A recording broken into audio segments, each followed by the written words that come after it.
তো এখন আমি বেরিয়ে পড়লাম। আর আজকে আমি ট্রেনের টিকিট কাটবো না, কিন্তু আজকে আমি কি নিয়েছি দেখো, 150 টাকা। মানে যদি টিটিতে ধরে তো আমি ওই ডায়লগটা দেবো আর কি, 150 रुपया देगा।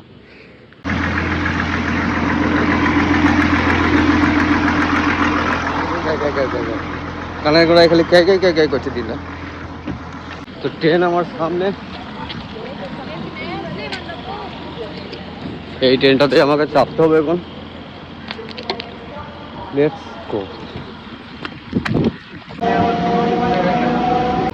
যাই হোক, ট্রেনের রুটটা এখানে দিয়েছে দেখো, চেন্নাই সেন্ট্রাল থেকে ট্রেনটা আসছে আর সোজা যাবে তিরুতানি। তো মাঝখানের সব স্টেশনগুলোর নাম এখানে দিয়েছে ভালোভাবে। তো এখন বিকেলবেলা, আমি সারাদিন উপরে কাজ করছিলাম, এইটুকুই কাজ বাকি আছে আর।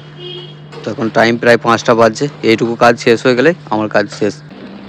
আর এখন আমি চলে আসলাম আমবাদুরি স্টেশনে। আমি যখন ট্রেনে চেপেছিলাম তখন কিন্তু বৃষ্টিই ছিল না, তো ট্রেন থেকে নেমে দেখছি এরমভাবে বৃষ্টি হচ্ছে। 6:30 বাজছে মাত্র এখন, দেখে কিন্তু মনেই হয় না যে 6:30 বাজছে, মনে হচ্ছে রাত 10টা বাজছে। আর বৃষ্টি হয়েছে তো মেঘ অন্ধকার হয়ে আছে, ওই জন্য আরও তাড়াতাড়ি অন্ধকার হয়ে গেল। তো আর আমি এখন যাচ্ছি আমবাদুরের মেন মার্কেটের ভিতর দিয়ে। এখানে সবজির বাজারগুলো বসে, তোমরা দেখতেই পাচ্ছ কীভাবে সব ভিজে গেছে, আলু পটল সবই ভিজে গেছে। তো দাম অনেক বেড়ে যাবে, ডাবল দাম হয়ে যাবে আজকে। ভিজে গেলে তো যেহেতু নষ্ট হয়ে যায়। আর এইরকম জোরে যখন বৃষ্টি হয় তখন ছাতা নামেই থাকে হাতে, কোনো কাজ আসে না, ছাতা থাকা সত্ত্বেও ভিজে যায়। এমনিতে আমার ছাতাটা 4-5টা ফুটো হয়ে আছে। তো আমার গোটা গা কিন্তু ভিজে গিয়েছে, কিন্তু মাথাটা খালি শুকনো আছে।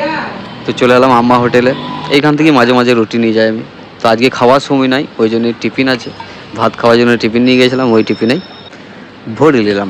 ঘরে যেই খেয়ে নেবো, আর টাইম নাই এখানে আমার। তো চিকটা কিন্তু আমি ব্যাগে ভরবো না, ব্যাগে ভরলে হটো হটো হটো হটো করবে, হাঁটবো আর। হাতে করে নিয়ে এখন আমি চলে যাব।